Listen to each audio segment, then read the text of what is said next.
स्वामी जी, मनीष यादव जी पूछते हैं, हमें कब और कहाँ तक किसी गलत व्यवहार को सहना चाहिए? यदि वह व्यक्ति नहीं समझता, उसके हिसाब से वह सही है और हमारे हिसाब से हम, फिर कब छोड़ दें सब अस्तित्व के सहारे? मनीष यादव जी, अस्तित्व के सहारे छूटा हुआ है।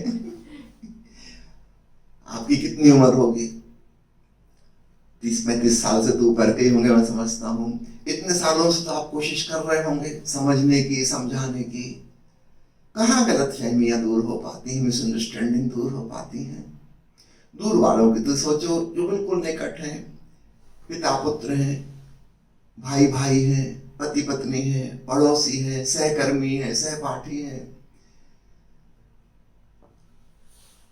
हर व्यक्ति स्वयं को ठीक समझता है, दूसरे में भूल देखता है, दूसरे में दोषारोपण करता है, और ऐसा ही जिंदगी भर चलता जाता। आज तक तो कोई किसी को नहीं समझा पाया,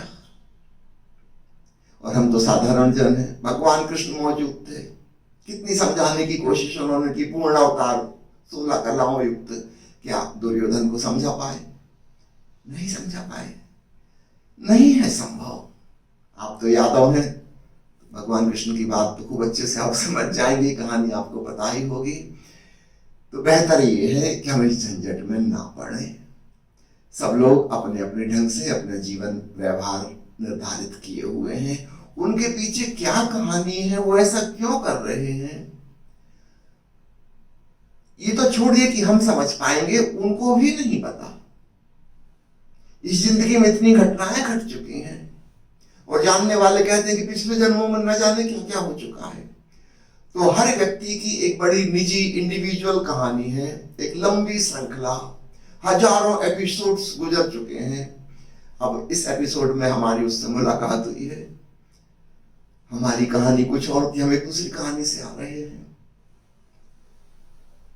हमारे पीछे घटी घटनाएं अलग थी, हमारे अनुभव अलग हैं।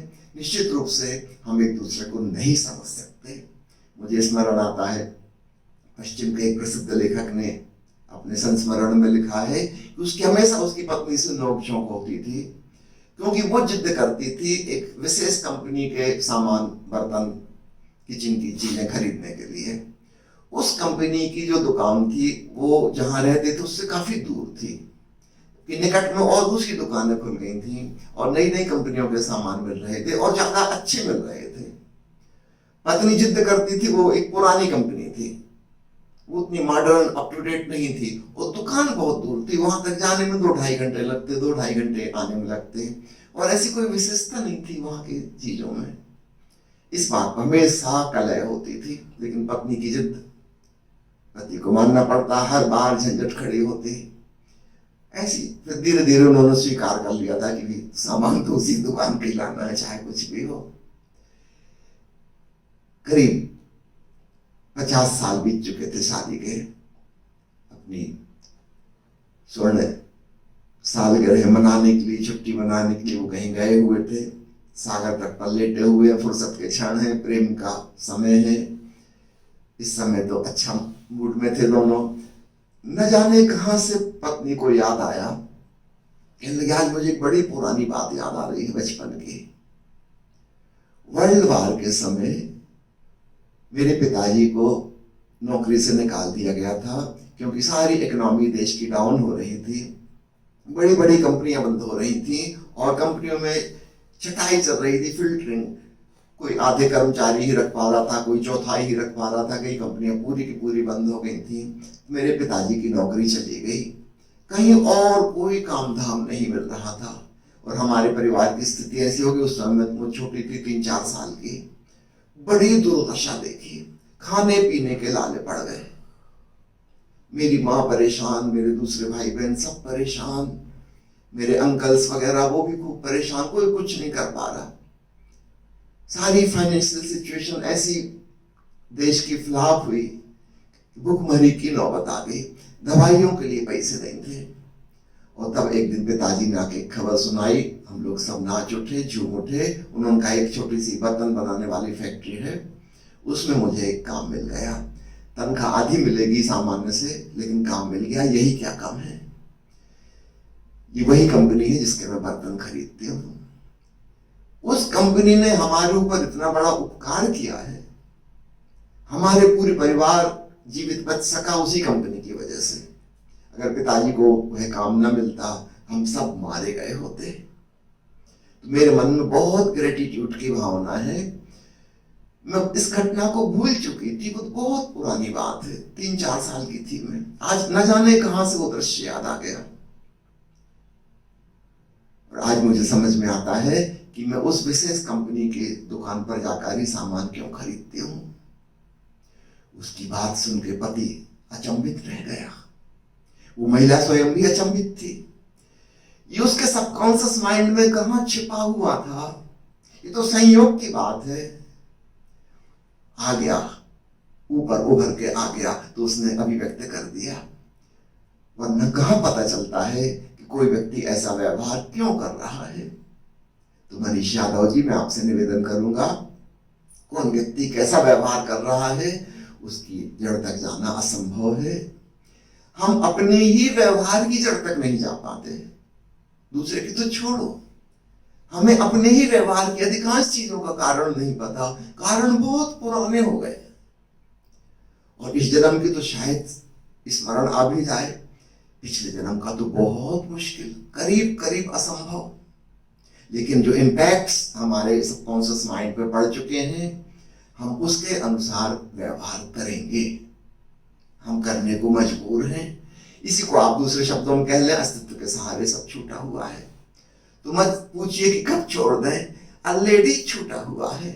इस विराट अस्तित्व के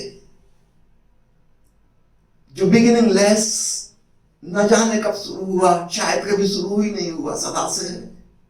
लंबी लंबी कहानी बीत चुकी है, न जाने कैसी कैसी घटनाएं घट चुकी हैं। अब उन सब का परिणाम हम आज हैं। तो ना तो हम स्वयं को समझ सकते, न इसकी जरूरत है, ना दूसरों को समझ सकते, ना इसकी जरूरत है। स्वीकार भाव को अपनाएं, विशेषकर यहाँ ओशो प्रेम साधना शिविर में, जिसे हम स्वीकार भाव कह रहे हैं, तथाता भाव कह रहे हैं। बस तथ्य ऐसा है, this is the fact, life is such. Osho ने तथाता भाव अंग्रेजी में ट्रांसलेट किया है सचनेस। अस्तित्व ऐसा है, इसके कारण वगैरह में जानने की कोशिश ना करो। लोग ऐसे हैं, परिस्थितियां ऐसी हैं, जीवन ऐसा है, मैं ऐसा हूं, आप ऐसे हैं। स्वीकार भाव आते ही हम रिलैक्स हो जाते हैं। स्वीकार भाव का तात्पर्य हुआ हमें अस्तित्व के प्रति प्रेम है। अब हम उसकी खोजबीन नहीं करते, एनालिसिस नहीं करते, अब हम उसका पोस्टमार्टम नहीं करेंगे,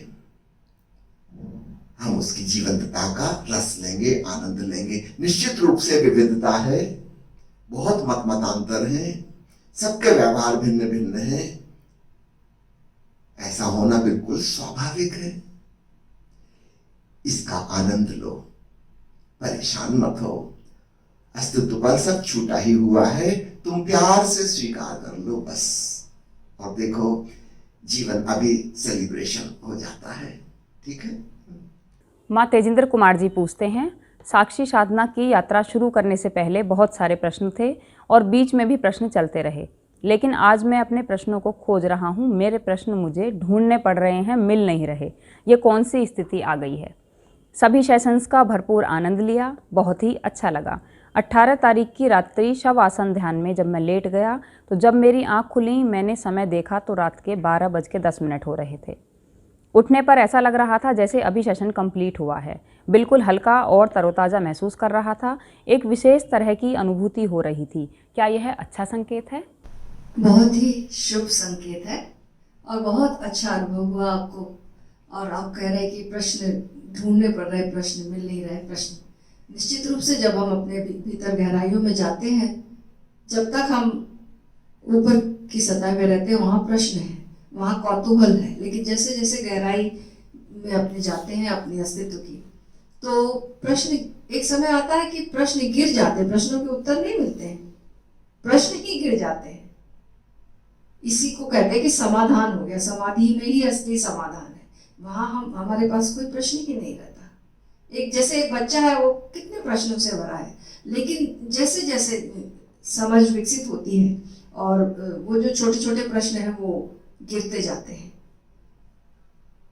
आध्यात्मिक समझ, और ये तो आपको समाधि का अनुभव हुआ और बहुत ही आनंद की बात है। इसको एंजॉय करिए और इसे रीलिव करिए, बार बार इसमें डूबिए, इसको रीलिव जितना करेंगे तो ये पुनः पुनः और इसकी ये घटने की जो टाइम है वो और बढ़ता जाएगा और आप बार बार इस अनुभव में आसानी से डूब सकें।